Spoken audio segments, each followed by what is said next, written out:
China గనక ఒక నిర్ణయం తీసుకుంటే బంగారం తులం 25,000 రూపాయలకు పడిపోయే ఛాన్స్ ఉందట.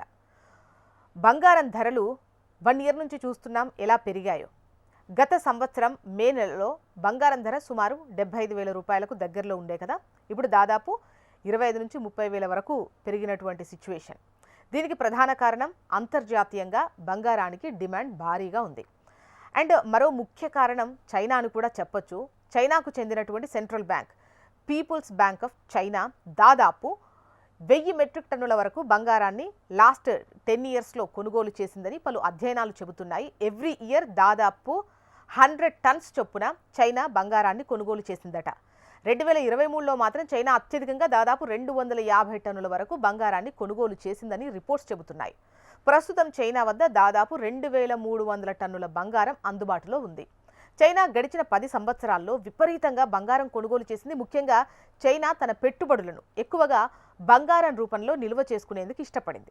దీనికి ప్రధాన కారణం అమెరికా డాలర్ పైనే ఎక్కువగా ఆధారపడకుండా ఉండేందుకు చైనా ఈ నిర్ణయం తీసుకుందని ఆర్థికవేత్తలు భావిస్తున్నారు. అంతేకాదు ఇతర ఎసెట్ క్లాసెస్తో పోల్చినట్లయితే బంగారం అనేది చాలా సురక్షితం. ముఖ్యంగా ప్రపంచవ్యాప్తంగా స్టాక్ మార్కెట్లు దెబ్బతింటున్నటువంటి నేపథ్యంలో చైనా ఎక్కువగా బంగారంపై పెట్టుబడులు పెట్టుకుంటూ వెళ్ళింది. దీనికి తోడు పశ్చిమ దేశాలపైన ఆధారపడకుండా ఉండాలంటే ఆర్థికంగా బలపడేందుకు తన పెట్టుబడులను బంగారంపై ఎక్కువగా పెట్టేందుకు చైనా మొగ్గు చూపింది. ఫలితంగా బంగారం ధరలు ఆకాశాన్ని తాకాయి. గడిచిన 10 సంవత్సరాల్లో చూసినట్లయితే బంగారం ధర దాదాపు 3 రెట్లు పెరిగింది. గత 5 సంవత్సరాల్లో బంగారం ధర దాదాపు రెట్టింపైంది. కరోనా తరువాత చైనా బంగారం నిల్వలు మరింత పెంచుకునేందుకు ఆసక్తి చూపింది. ఇదిలా ఉంటే ప్రస్తుతం చైనా ఆర్థిక మాంద్యం వైపు అడుగులు వేస్తుందా అంటే అవును అనే సమాధానం వినిపిస్తోంది. ప్రస్తుతం అందుబాటులో ఉన్న గణాంకాలను బట్టి చూసినట్లయితే చైనా వృద్ధి రేటు భారీగా తగ్గింది అని చెప్పొచ్చు. దాదాపు 3% మేర తగ్గొచ్చు.